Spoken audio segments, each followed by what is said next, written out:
Okay, good morning everyone. So Don and I are from the Institute of Design Innovation at the Glasgow School of Art.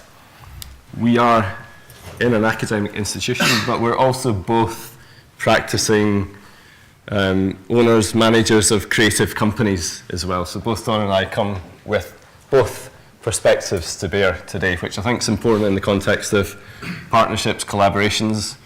You know, we sit on both sides of that fence and have a sort of skew-eyed look at academia sometimes as with our business hat on and think, you know, what's in it for us. So, you know, we'll speak to both of those sides of the equation today as well, I think. So, just a little bit of background on the Glasgow School of Art. So, although the Glasgow School of Art is called the Glasgow School of Art, it actually originated as a government school of design in the 1864 Act that established the design schools around the UK. So not many people know that.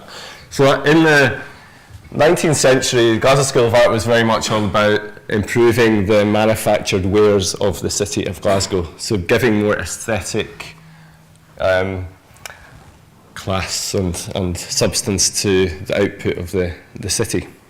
And that kind of link to industry is something that's been kind of important to the school as it's you know, re-envisaged itself over the years. So what we're going to talk about today is how the sort of role and value of design has shifted over time and what that sort of means for the types of work that we do as a research unit and a teaching group within an academic institution. So back in the late 19th century, early 20th century, this is what design school meant. So it was kind of sitting in a studio, studying the human form, studying how things are built, how things are made. So it was about stuff and about observing things, be it the human body, be it mechanical parts, be it the ceramics or textiles of the day. So that's kind of the studio at Glasgow School of Art, and that's kind of central to the Glasgow School of Art and how it works. It's this idea of being in a studio and working together with other people in close proximity to materials. Fast forward to today, this is what our design innovation studio looks like today. So we're not observing the human form anymore or looking at even mechanical objects or manufactured goods, but you see a lot of people from different nationalities, different ages, different cultural backgrounds working together on complex issues. So the future of money, the future of work, the future of the health service, sort of quite far removed from the origins of what we might think of as design in a design school.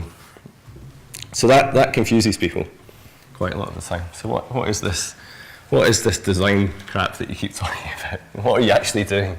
So this confusing is kind of has come to me quite a lot throughout my career as a design business owner working with large multinational companies on their design problems, as an academic now looking at design's role in different organisations. What exactly is it that we do as designers that is different, and how do we explain that to other people? And it's something that I've struggled with throughout that time as well. But one of the things that keeps coming back is my high school friend Gregor, who's a dentist, who studied here at the Glasgow School of Art. And if you can cast your mind back to 1996, what were you doing in 1996, right? You probably think you're all probably somewhere slightly different. I was thinking about applying to art school in 1996, and at that time my pal Gregor said to me, Iain, what the hell are you doing applying to art school? Do you want to be like these guys? Do you want to sort of design curtains and make over rooms? Is that not what design's all about? I said, no, Greg, it's not about that. It's about more than that. It's much more serious than that. It's about industry. It's about products. It's about work. Incidentally, no disrespect to interior designers. I actually study textile design, so the joke's on me. Coming back as I was kind of developing my career, another TV show popped up around the year 2000. Anyone remember this one, Better by Design? with these two hairy guys from London who owned a design consultancy called Seymour Powell. They're on TV going around looking at the sort of most mundane objects in our lives, the toilet, the bra, two big overweight hairy guys looking at redesigning the female bra. It's kind of a bit ironic, but anyway. But the point here was that it was about design as function and aesthetics. It was also about people. So they hung out with people using toilets. They understood how the bra works. They observed people. They watched behaviour. So Gregor kind of came back to me at this point and was like, is this what you do? Are these two guys, Richard and Dick, is this something closer to what your version of design is? And I was like, yeah, kind of. It's a bit closer to that, but not quite. I'm doing strategy and stuff. And he'd be sort of a bit confused by that as well.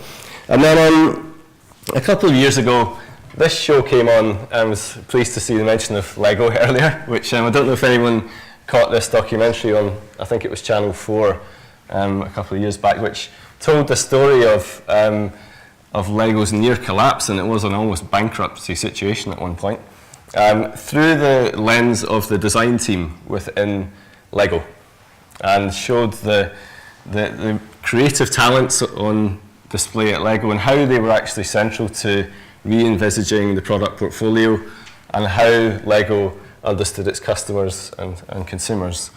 And this was the point where Gregor kind of phoned me up and was like, I've just seen this TV show. I get it, finally get what a strategic use of design is all about. In Lego and through this documentary, it was hard to separate what was the design team within Lego and what was the business operation. What was the capability of the company. And that was kind of critical to Lego's conception of design as a strategic capability. It's not just the aesthetic treatment of products at the end. It's not just deciding what products we're going to design in the first place, but it's actually about how the creative culture of the company actually works. It's about all of those things. So, I think these three TV shows are symptomatic of a shift in the perceived value of design in society at large. So the fact that there's even a programme on Channel 4 that they deem worthy of commissioning about the design team at Lego is a kind of cultural data point in itself. There must be something changed in society.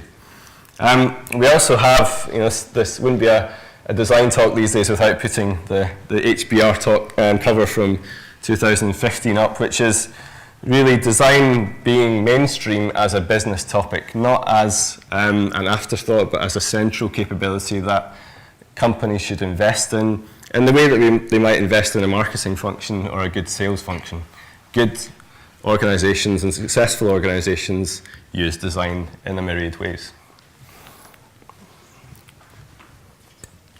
So these are all kind of what I would call cultural data points for the shifting role of design beyond aesthetics. But the actual kind of academic and intellectual scoping of this terrain started actually quite a while before. If you look back the early 90s, even the late 90s, a guy called Richard Buchanan in the States first scoped out this notion that there are 4 types of design thinking at play, that we are moving from design as signs and words, through to design of things, through to design as strategic planning or as action, through to design as systemic integration or thought. And so what he posited back then, almost as a theoretical position, was that design is going to move away from the artifacts towards just being a way of thinking and processing the world and making decisions that affect where you want to go next. So all of these things are present at the moment. There's still lots of designers earning a living, doing great communications design, great industrial design.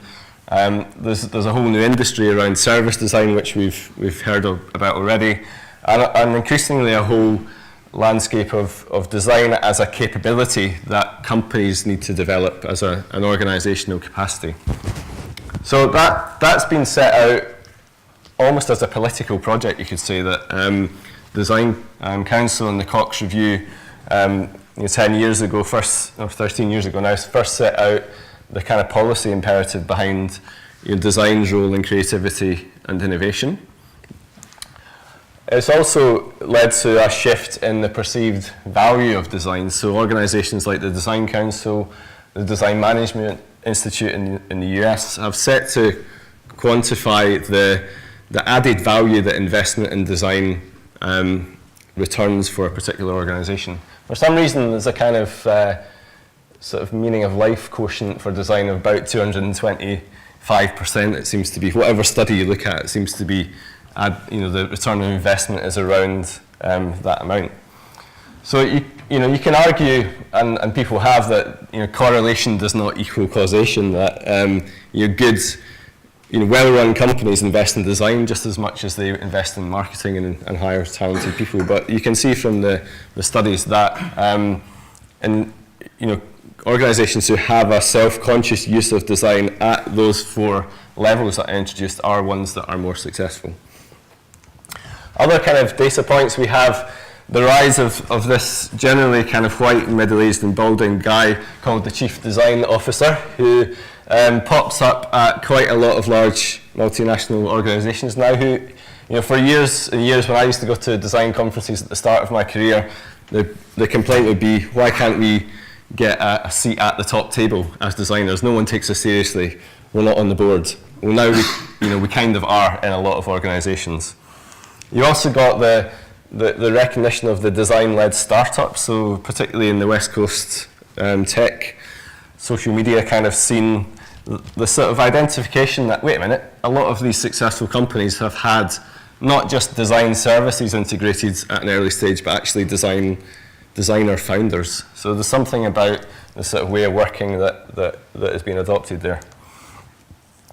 We also have had, over the recent couple of years, a boom in agency acquisitions. So the reason I mention this is, again, it's a kind of data point in some sort of shift. So it used to be that if you were a design or creative services consultancy owner, your target would be to sell out to an advertising group or a communication services group, Omnicom, a WPP, or someone like that. Over the past few years, the nature of that merger and acquisition activities changed, so that it's people like Deloitte, Ernst & Young, McKinsey & Company. These are the people who are buying design firms. So that is a kind of, again, a data point that something has changed. So why should Ernst & Young buy Fjord? Why should McKinsey & Company buy Lunar Design? And one of the reasons is that they are integrating design as a proxy for creative capabilities within their overall service offer. So if you go onto the McKinsey website these days, you'll see their integrated design model, and they'll show you this sort of braided diagram which shows how they weave together their MBA analytical chops and their creative design chops together into the sort of best of both worlds. So if McKinsey's charging out consultants at $3,000 a day for this sort of stuff, there's some sort of demand for it. We're in the wrong job. We're in the wrong job, So, so there's something about this shift between, from design as aesthetics, from design as the curtains, through to function, through to usability, into design as a set of capabilities. And one of the things that is the result of that is that it starts to lead to a democratization of who you might consider to be a designer, or who you might consider to be involved in the design process, as was mentioned earlier. So, and this is not a new idea. So, the American sociologist Herbert Simon first kind of coined the expression in 1969 that everyone designs who devises courses of action aimed at changing existing situations into preferred ones. So this idea that in whatever organisation you're in, there are people making design decisions all the time. There are existing situations being configured into preferred ones all around us. That may be happening in a sales team, it may be happening in the R&D lab, it may be happening wherever. So the notion of there being design happening is not really unique. That's not really the question. It's going to happen whether or not designers are involved. And the question is, how do you actually structure and formulate that activity to make it as productive as possible and to make it as effective as possible. And this is something which we at the Glasgow School of Art and the Institute of Design Innovation really focus on. So everyone has creative capacity, that's not in doubt. The question for us, and our research question, if you like, is how do we enable organisations to use the methods and approaches of design to get better at the futures that they're creating. So how do you use and apply these methods and tools? And we sort of resist the urge to simplify and to create a nice process quite consciously. So going back to that kind of studio image that I showed you up front, it is messy, it's in depth, it takes time. You have to be immersed in it, you have to live it.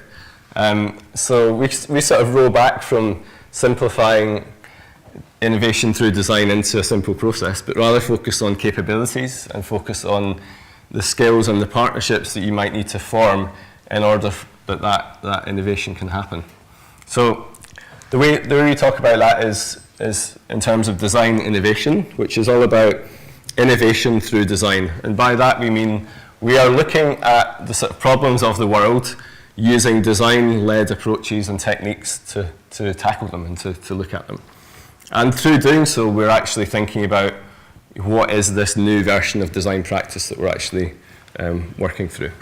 So how we think about that in our group is that we are researching and exploring the future of ... in three lenses. So the future of wealth, the future of work, and the future of well-being. And we've got major research programs and teaching activity centred around each of those areas.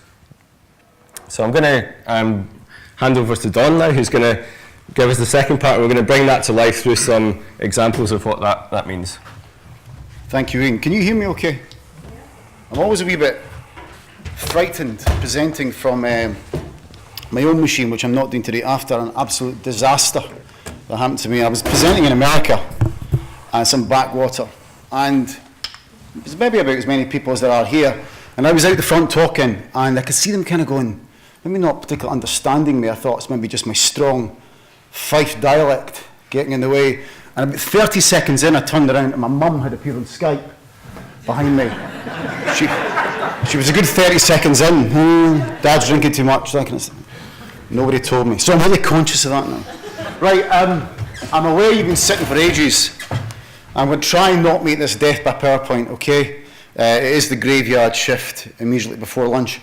So one of the projects which I suppose in many ways set up and justified the creation of the Institute of Design and Innovation was a project called Creating Cultures of Innovation. And that was around about, I suppose the thesis on that was, to Iain's point, around about can a creative process be hermetically sealed and unpacked in another environment? I used to work for a car design company in Italy called Giugiaro, and it was always fascinating to me that these guys would come in of a Monday morning, argue about the Juventus score, have a chat, and it was a multinational team, it wasn't all Italian, but things would kind of settle down, and towards the middle of the afternoon, they'd start to make decisions, and it had a name. It was called a 2 o'clock decision. The door handles on an Alfa Romeo Brera is a 2 o'clock decision. I was always fascinated the extent to which you could hermetically seal that and unpack that in different disciplines. You don't have. Is it sounding like? If it is sounding like design is ivory tower down, it's not. We've all got it. We've all got this innate capability to create and to conceive and to innovate. What we're not so good at is taking risks, and we're not so good at prototyping because it's educated out of us by age 12. We tell people things and we ask them if they remember it, and that's education. Children don't do that. Children will break things up. You watch a child with Lego. Lego's clearly a theme. They will rip it up and start again. They will try things out. They're not scolded for getting things wrong. We scold adults for getting things wrong, you know, how to take chances. What if you get it wrong? Fail. Nonsense. But as an individual, that's challenging. As an organisation, it's even more so. There's a number of projects on that theme I could show you. Probably the flagship project was with Scott and Fife in the Borders. And rather than me wax lyrical about that, I've got a video which I hope plays. Does it play? Yeah, it does play. You know how I feel about the technology. I'll let this play, and I think it probably explains more than I could. Is it loud enough?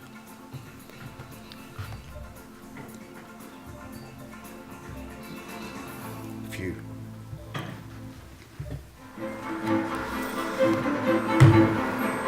In the modern business world, change is fast becoming a byword for sustainability. Organisations with the courage to change the way they do business are safeguarding themselves for the future. For over 150 years, Scott and Fife has manufactured textiles from its base in Taport near Dundee. But it had become entrenched in a few marketplaces that were showing signs of contraction. Its solution was to embark on a programme of change, working not with traditional management consultants, but with the Glasgow School of Art. We studied a number of options. The traditional options were more based around the lean manufacturing elements, such as Six Sigma and the likes. But for us, we looked at the traditional routes as taking us down a path that everyone else was on. But we've gone from a place where Scott and Fife have sold the same product to the same market for over 30 years. We now live in a world where if you sell that product into that market space for 4 years, you're doing well, and 2 years is probably average. So we needed to understand far more about the external side of the world.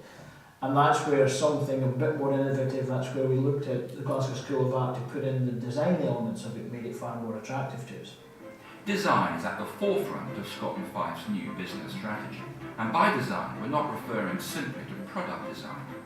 Glasgow School of Art works alongside businesses, putting in place certain mechanisms to encourage a company to think and act innovatively. Rather than sort of the traditional view of design that people have, which is linked either to product or fashion and textiles, is what we're really using design for is as a platform to build creative collaborations, seen as really the sort of the foundations in which we start to build the capacity to innovate. So it's a very different use of design, so it's innovation through and of design. The result of Scott and Fife's collaboration with the Glasgow School of Art is the implementation of a pod structure within the company and the design of a workspace to match. Prior to the pod structure, we had one conventional board, one conventional sales team, one conventional development and production team. And basically what we did was determined further up the tree. What we now have as a series of pods is a series of micro businesses within the main business, each of the pods having focus on a particular market. A lot of the tools that we've been using within the pod structure has allowed us to really identify different product and market areas that are out there. We're away from our normal desks, where it's our normal work environment, and it's very much a creative environment to work in. So it allows us to really focus on looking at the new market areas, and if there's some areas that we don't really particularly know much about, we take actions to go away and look at separate things and come back and feed to the team, and that really helps us to gain new ideas that we can develop into different market areas. It really allows us to get far more people on the playing field, as it were. We're sending more and more people out, we're getting greater insights, wider insights, and from then we're able to look broad and then narrow our focus in once we've done that. It brought together different teams across the company. It allowed them to focus, because they're very good at the products that they make, to have a space in which to explore that in an open and collaborative way. And also, I think, sort of push down decision making to a more devolved level. So you saw the sort of leadership being distributed because the pods act independently, so there isn't a centralised command and control structure. The innovation space is directly next to the factory, a juxtaposition of the new and the traditional. The freedom for creative thinking in each pod puts much greater demand on production. The pods all have equal access to planning through production, so they have the same rights as production orders on the basis that they will be the future orders. When we have developed products in the past, they've been developed almost in a bubble that no one else can have a look at. It was the realm of the technical person who would be able to do the trials, make a product, love it, and then see if anybody wanted it afterwards. And that's not a recipe for success. For us, we needed to go out in the marketplace, gather insights, bring those in, collate them, review them, and from there pick out the essences that will make a successful product. All that's done in the pods. Confidence is around being able to take risks. So fail fast, fail to succeed. So this idea of failing forward. If you failed, it's the only way to innovate, and how you learn very quickly from that and recover. The other idea is perspective. So how do you get out more? So looking at the markets, looking at users, it's very clear now within the digital economy or the knowledge economy that the sort of traditional product-focused way of operating doesn't deliver sustainable returns. What you need to be is market-focused. To complement its new pod structure, Scotland 5 has simultaneously dispensed with the hierarchical structure that had underpinned it for 150 years. It's gone from being family-owned to employee-owned, helping to safeguard jobs in the Tayport area. Scotland 5 is an example of a company not frightened to embrace change at the expense of tradition in its pursuit of success. Okay. What do you think? That makes sense? Yeah? Never quite know how that's going to go down. One of the things that attracts people to design and to becoming designers is that divergent thought process that we all quite enjoy. We're kind of doing it today. It's quite comfortable. Got lots of ideas, draw things, brilliant. It's pleasing. It's certainly when we see first year students come in, it's one of the things, that's when we see why you here. So I quite like creating, I quite like designing something. What's far more challenging is convergent thought, which is prioritizing, making decisions. And that's the stage that needs to happen quite quickly and happen with confidence, both as an individual and as a collective. And it's one thing teaching or imparting knowledge with respect to how an individual carries that out. It's quite another putting that together as an organisation, because it requires trust, it requires confidence, it requires empathy. We don't always have those things. One of the characteristics, if not the key characteristic, of the CCOI programme is that we created the diagonal slice. By that I mean we took individuals, we involved individuals from throughout the organisation.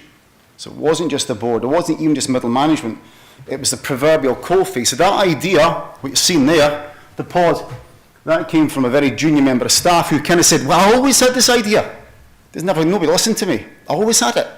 And the people didn't really understand each other, didn't understand, in some respects, what each of the departments did. So how on earth are you going to function as a fluid business? And I was quite keen when I see it, no disrespect to designers as a whole, but I'm quite keen to get down to brass tacks in terms of what does this stuff actually mean. Provide examples. Otherwise, it sounds a bit ethereal, and wouldn't it be great if?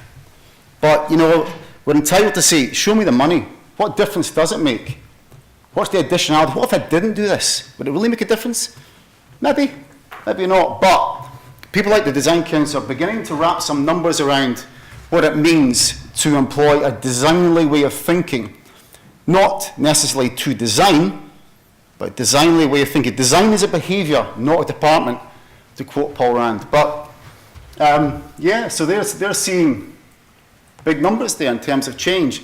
And that whetted the appetite within GSA, particularly for practitioners like Iain and I, who maybe have spent a bit of time in the real world, if you like, and going, I'm becoming fascinated by the extent that, can you unpack that 2 o'clock decision in biochemistry, in food and drink, in cultural affairs, all those elements that are traditionally out with the way that Iain and I learn, which is how to draw chairs. That's a really interesting progression in the understanding of the potency of creativity. So why do we do it? Yeah, it energizes people. If you unlock creativity in people, they do become energized, become trusted, they perform better, they're happier, they get more confidence, better decision making. I didn't make this up. This is the qualitative and quantitative inquiry here, and perspective. And perspective ultimately can lead to new markets, new customers, new sales, and ultimately bottom line, which is core to a Fifer's heart, as you might imagine. Another project which I'm design director on is the Institute. No, it's not. It's the Digital Health and Care Institute. There's too many institutes. One of the fields that design, joking aside, can really be healthily, pardon the pun, and validly applied as healthcare I don't have to tell anyone in this room, we've got a real problem in this country with healthcare. It's not, poor health isn't necessarily linked to social demographic. Of course it is to some extent, but you know, where we are at Glasgow School of Art, and walk behind the kids coming out of St Aloysius, that's a fairly expensive school, and it's this. This is what they're eating, you know, and that's a decision being taken there.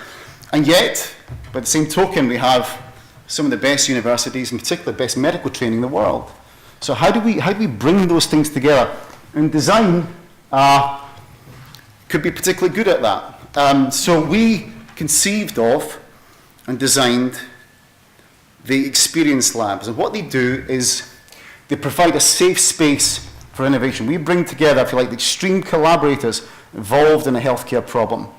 So that isn't just physicians or doctors or patients. It's people working around the hospital. It's relatives, all who have a slightly different perspective as to the impact and key drivers and key influences in a healthcare system. I hate text and slides, so I'm going to move on. So what we try and do is short-circuit the design process to create kind of real-world, again, that's another cliche, let me rephrase that, a practical output, a practical quantifiable change by applying design innovation. So it sits in the middle of this kind of, unfortunately we called this the hamburger model.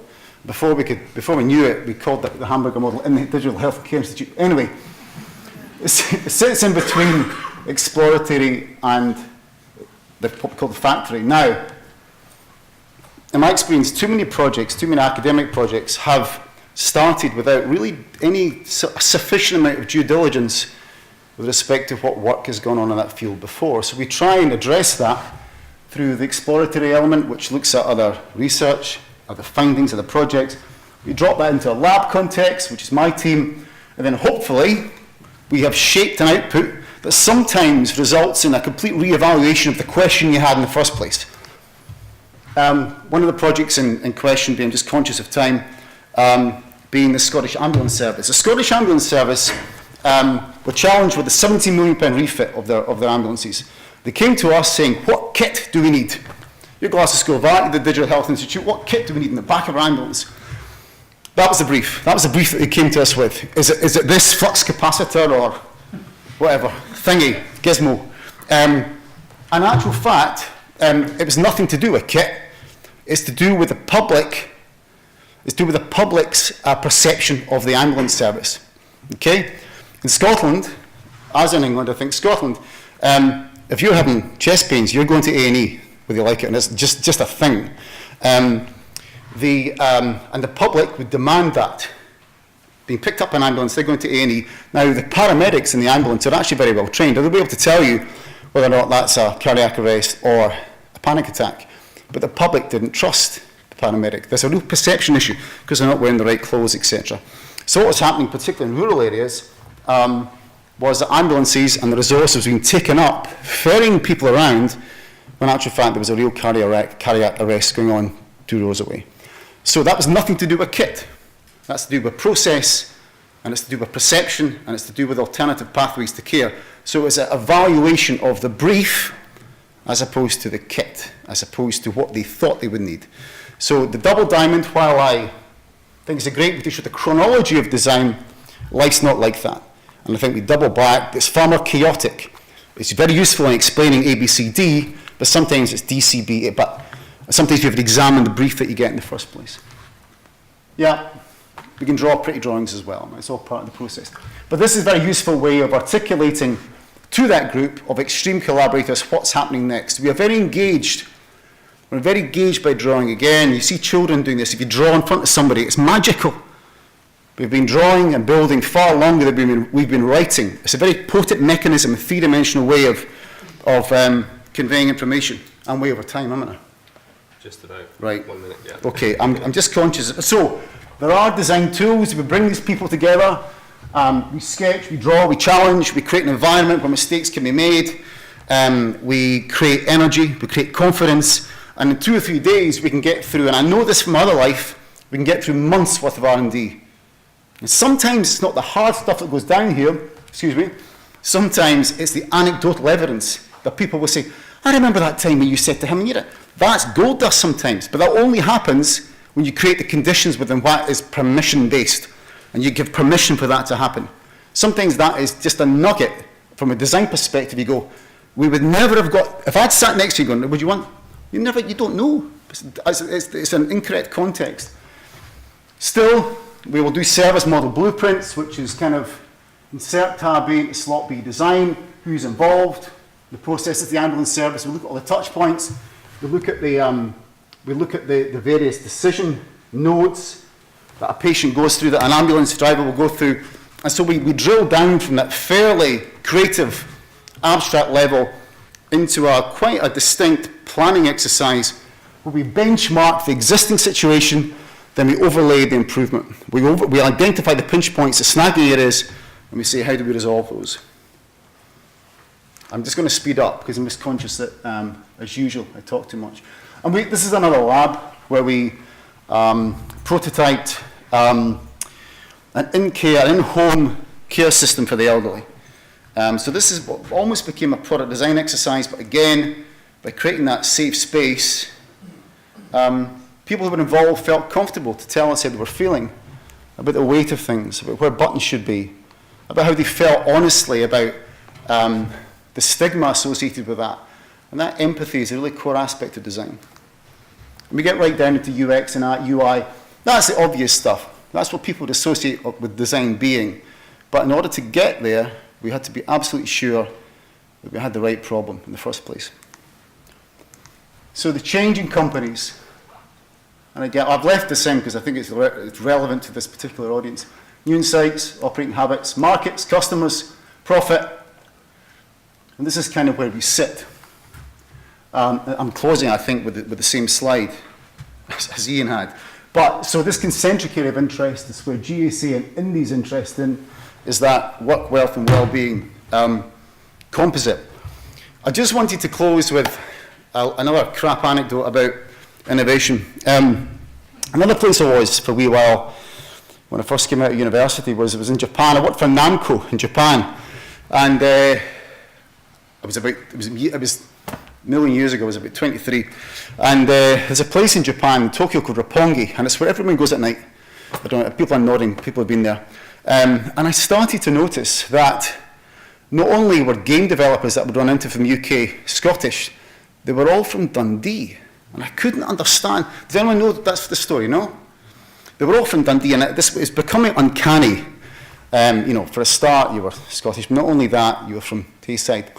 And years later, I realised why. Because in 1986, 500 Spectrum computers were nicked at the back of the Timex factory in Dundee. And it's a true story, and found their way into the Dundee subculture as contraband. These were boys who, maybe a bit like myself, been told they were crap at maths, education's not for you. So you found some other way to innovate. And now, ironically, that's become, and I say this with not an ounce of bitterness, that has become the darling of the Scottish Government. We can innovate. Aye, we can, but sometimes it's not through the obvious channels. Sometimes conditions are set accidentally that don't conform to double diamonds, that don't conform to plans. Just happens if the conditions are set. But I do think we have an innate capability to do so. Grand Theft Auto, I can name 5 guys from Dundee who are running, senior all over the world now, who were basically swapping games. You press play in one and record in the other. Who remembers that? Aye. So, and that was great. It was like a mixtape for games, but it did require you to adopt quite a punk rock approach to try again. Fail. Share it with somebody. What do you think? Try that. Confidence, energy, perspective. Doesn't matter if the healthcare service or 2 guys at Queen Anne High School in Dunfermline. The conditions still apply. Anyway, that's kind of me. I've rambled on too long, but thank you very much for listening to us. Thank you.